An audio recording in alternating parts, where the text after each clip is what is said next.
माँ का ऋण। किसी नगर में एक विधवा रहती थी।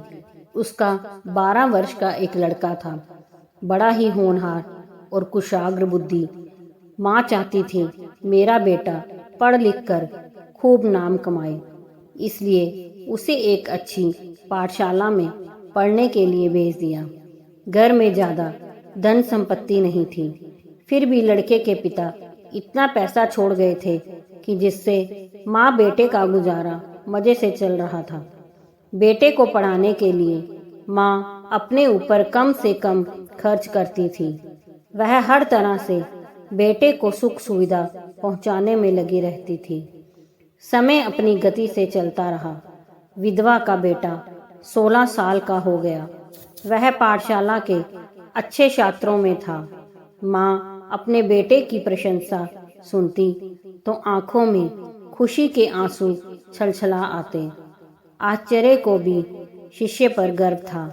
उन्हें लग रहा था उनकी विद्या से एक तेजस्वी प्रतिभा का निर्माण हो रहा है। एक दिन की बात है, दोपहर का समय था। माँ घर के काम काज में लगी हुई थी। तभी किसी ने द्वार खटखटाया। माँ ने उठकर दरवाजा खोला, देखा बेटा सामने खड़ा था।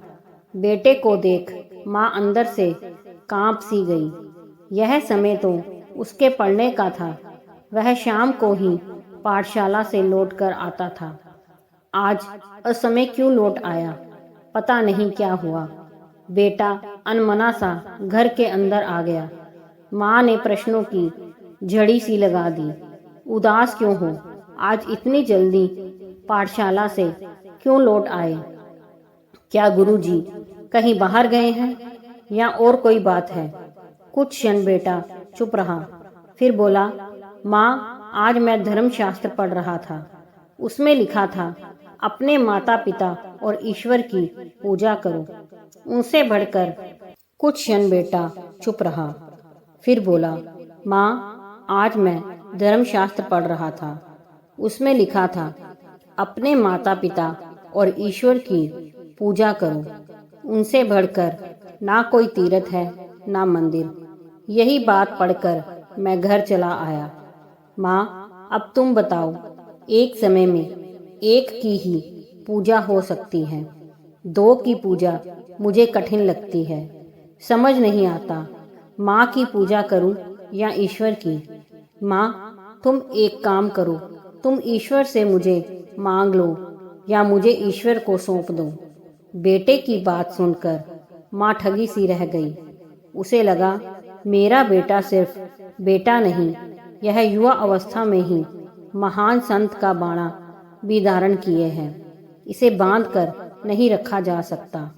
माँ ने अपनी गीली आंखों से बेटे की ओर देखा, फिर उसके सिर पर स्नेह का हाथ फेरते हुए कहा, जाओ बेटे, मैंने अपना अधिकार छोड़ दिया। आज मैंने तुम्हें ईश्वर को अर्पण कर दिया। माँ से आज्ञा ले बेटा तुरंत घर छोड़कर चला गया। शास्त्रों का विधि पूर्वक अध्ययन समाप्त कर भगवान की भक्ति में लग गया। उसके त्याग और तपस्या को देखकर दुनिया उसके सामने सिर झुकाने लगी। वह एक बड़ा संत बन गया। एक दिन तीर्थ यात्रा से लौटने पर बेटे को स्वप्न आया। भगवान कह रहे थे, माँ ने अपना काम पूरा किया, अब तू भी अपना काम पूरा कर। मैं तुझे मिल गया, अब माँ को भी तो पा। बिना उसकी सेवा किए तेरे जीवन का सारा त्याग और तपस्या अधूरी है। संत की आंखें खुल गई। उसी दिन अपनी माँ से मिलने चल पड़े। घर के दरवाजे से झांक कर देखा, बूढ़ी माँ भगवान की मूर्ति के आगे बैठी थी। हाथ जोड़कर कह रही थी, भगवान मेरे संत बेटे की रक्षा करना। वह दिन रात तीर्थों की पैदल यात्रा करता है, जंगल जंगल घूमता है। आप हमेशा उसके साथ रहना। माँ की प्रार्थना सुन संत बेटे ने दरवाजा खटखटाया। माँ आई तो चरणों में लेट गया। बोला, माँ अब भगवान ने मुझे तुम्हारी सेवा करने का आदेश दिया है। मैं जीवन का बाकी समय तुम्हारी सेवा में बिताऊंगा। संत माँ की सेवा करने लगे। एक बार माँ कुछ बीमार थी। सर्दी का मौसम था। रात को माँ ने पानी मांगा। संत पानी लेकर आए, मगर इसी बीच माँ को फिर नींद आ गई। बेटे ने मन में सोचा कि माँ को जगाना ठीक नहीं। बस वह पानी भरा लोटा ले माँ की चारपाई के पास खड़े हो गए। देख रहे थे कि माँ उठे तो पानी पिलाए, मगर माँ गहरी नींद में सोई थी। दिन निकला, माँ की आंखें खुली। देखा बेटा पानी लिए चारपाई के पास खड़ा है। पूछा तो पूरी बात सुनकर माँ चकित रह गई।